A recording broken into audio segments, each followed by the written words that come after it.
নওগাঁর মান্দা থানা আদর্শ বালিকা বিদ্যালয় ও কলেজের ষষ্ঠ থেকে একাদশ শ্রেণীর শিক্ষার্থীদের নবীন বরণ এবং একাদশ শ্রেণী পাঠদান কার্যক্রমের উদ্বোধন অনুষ্ঠিত হয়েছে। নওগাঁ জেলা প্রতিনিধি ওয়াসিম রাজু জানান, সোমবার সকালে বিদ্যালয় প্রাঙ্গণে আয়োজিত এই অনুষ্ঠানে শিক্ষা প্রতিষ্ঠানের শিক্ষক, শিক্ষার্থী, অভিভাবক এবং স্থানীয় গণ্যমান্য ব্যক্তিদের উপস্থিতিতে এক উৎসবমুখর পরিবেশে নবাগত শিক্ষার্থীদের ফুল দিয়ে বরণ করে নেওয়া হয়।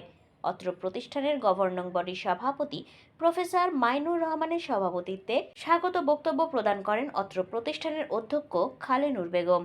অনুষ্ঠানে প্রধান অতিথি হিসেবে উপস্থিত ছিলেন বিএনপির কেন্দ্রীয় কমিটির অন্যতম সদস্য ও মান্দা উপজেলা বিএনপির সভাপতি এম এ মতিন।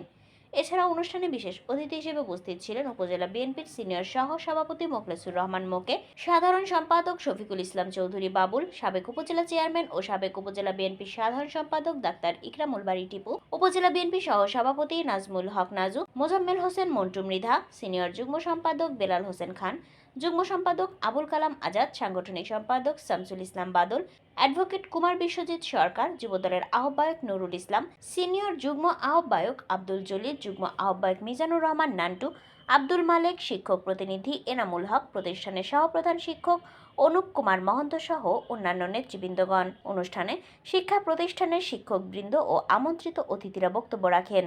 তারা শিক্ষার্থীদের নিয়মিত পড়াশোনায় মনোযোগী হওয়ার পরামর্শ দেন এবং একটি নৈতিকতা ও মূল্যবোধ সম্পন্ন সুন্দর ভবিষ্যৎ গঠনে সচেষ্ট হওয়ার আহ্বান জানান।